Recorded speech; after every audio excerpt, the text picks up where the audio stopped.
Welcome back to Coins Numismatic Series, where every coin has a story and every detail might just lead you to hidden treasure. The two stars of today's deep dive are the 1968 Elizabeth II 5 new pence coin in normal condition and the 1978 Elizabeth II 5 new pence coin in fine condition. Both of these coins have something special hidden in their past, and even the most ordinary-looking examples could conceal striking errors that turn a piece of pocket change into a small fortune. Let's start with our first coin. 1968 Elizabeth II 5 new pence coin in normal condition. Now, the 1968 Elizabeth II 5 new pence coin holds a very special place in British coinage history. This was the very first year the coin was issued, and its release came as part of a huge transformation in the UK's monetary system, the lead-up to decimalisation. Before decimalisation, the British currency was based on pounds, shillings, and pence, with a highly complex structure that stretched back centuries. The 5 new pence coin was introduced as an exact decimal replacement for the old 1 shilling coin. That meant people could use either coin interchangeably during the transitional period.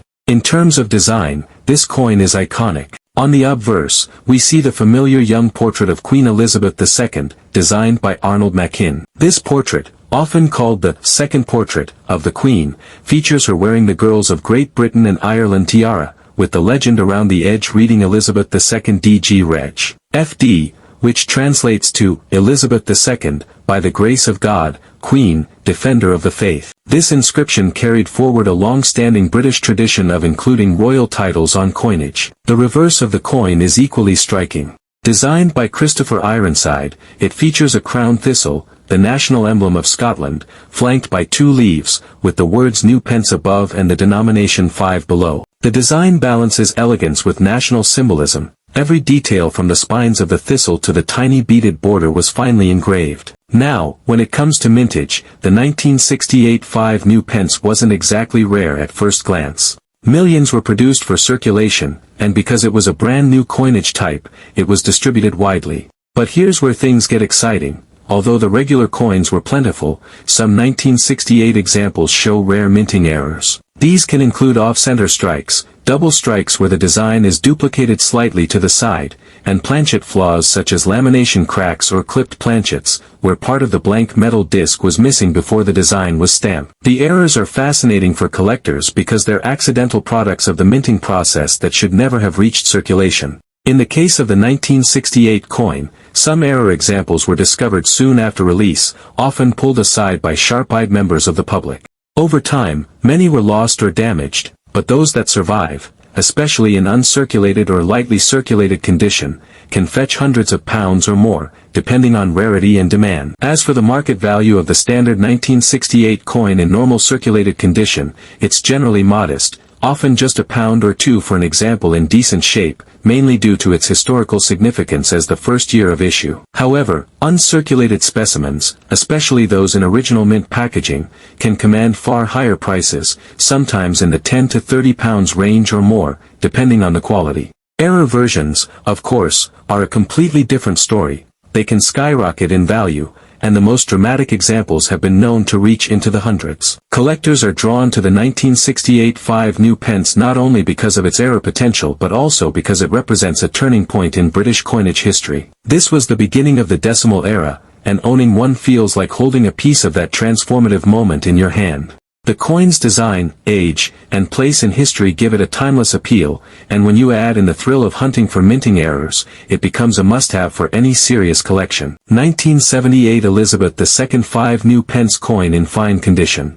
Moving forward a decade, we come to the 1978 Elizabeth II 5 new pence coin. By now, decimalisation was fully implemented, and the coin had firmly settled into the public's pockets, purses, and coin jars. But 1978 holds its own interest for collectors, not least because of the smaller but still fascinating number of surviving error examples. The obverse still features Arnold Machin's portrait of Queen Elizabeth II, though by this time the portrait was in its later years before eventually being replaced. The same inscription, Elizabeth II DG Reg. FD, encircles her effigy, keeping the coin firmly rooted in the long-standing royal coinage tradition. The reverse design, also still by Christopher Ironside, remains unchanged, the crown thistle flanked by leaves, the words new pence above, and the denomination 5 below. This consistency of design over a decade helped cement the coin's visual identity in the public consciousness. In terms of mintage, the 1978 coin was produced in significant numbers for circulation,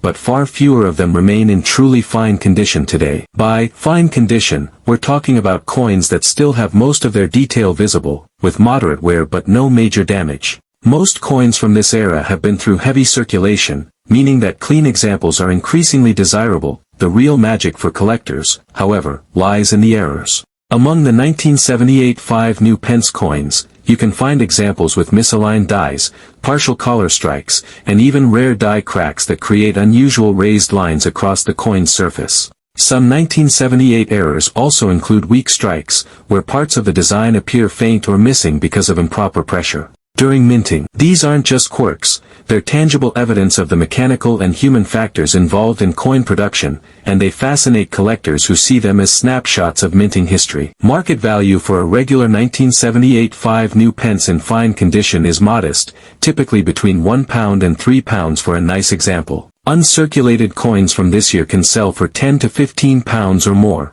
depending on quality and demand. Error examples, however, can range from £20 to well over £100, particularly if the flaw is dramatic and visually obvious. Collectors tend to prize coins with striking or unique errors that are easy to spot without magnification. From a collector's perspective, the 1978 coin holds a different appeal compared to the 1968 version. It's not the first year of issue, but it belongs to the early era of the decimal 5p, before the denomination was downsized in 1990. This means the coin is part of a discontinued size and weight standard, adding to its historical value. For some collectors, assembling a complete run of large-size 5 new pence coins is a major goal, and the 1978 is a key date in that lineup. The enduring draw of the 1978 coin comes from the combination of its now-retired large size, its status as part of the first 2 decades of decimal coinage, and the occasional presence of eye-catching minting errors. Fine condition examples remind us that even everyday coins,